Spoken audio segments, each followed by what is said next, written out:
13 বছর বয়সের সময় কাজে লাগছি। পাতিলে আগে মাটির বদনা চলতো, মাটির ঘর লোটা চলতো, ওই বাসন, ওই খোড়া, এই সমস্ত মাটির থালা আগে অনেকে বানাইতো। আগে আমাকে জায়গা প্রায় 100-150 ঘরের মতন ছিল, এখন 40-45 ঘরের মতন আছে। তার 45 ঘরের মধ্যে এখন ঘর 15তে এই কাজ করতেছে।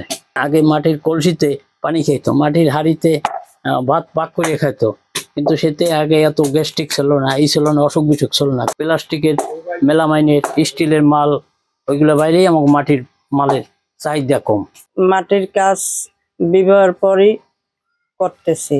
এই মালগুলা তৈরি হয় এখন, মানে আগের নান মালগুলো চলে না, বিভিন্ন ধরনের মাল বানাই। কিছু কিছু যে মালটা চলে সেই মালটা বানাই। এখন কি করবো, আমরা তো এই একটাই ব্যবসা করি, এছাড়া তো আমরা কিছু করতে পারি না।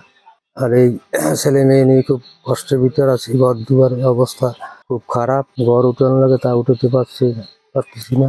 বর্তমান যে পরিস্থিতিতে আমরা আছি তাতে খুব দুরবস্থার ভিতরে আছি। আমাদের এর দ্বারা আর জীবিকা নির্বাহ করা সম্ভব হচ্ছে না। খুব কষ্টে আমরা জীবনযাপন করতেছি। এখন এই আপাতত আমরাই 7-8 ঘরে আমরা এই মাটির কাজ করি। সরকারের কিছু যদি আমাদের সাহায্য করতো তাহলে আমাদের একটু সুবিধা হতো।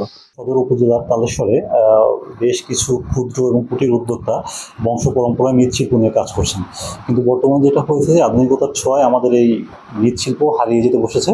তাদের যে কোনো প্রয়োজনে, তাদের যদি আর্থিক সহায়তার প্রয়োজন হয়, বিভিন্ন ধরনের নকশা নমুনার প্রয়োজন হয় এবং তাদের শিল্পের আধুনিকায়নের জন্য যদি কোনো প্রশিক্ষণের দরকার হয়, সেক্ষেত্রে বিসিক বাগেরহাট সবসময় তাদের সাথে আছে এবং তাদের যে কোনো প্রয়োজনে যে কোনো সহযোগিতা করতে বিসিক বাগেরহাট প্রস্তুত রয়েছে। বসুন্ধরা টিস্যু, অশুদ্ধতার বিরুদ্ধে এক বিন্দুও ছাড় নয়।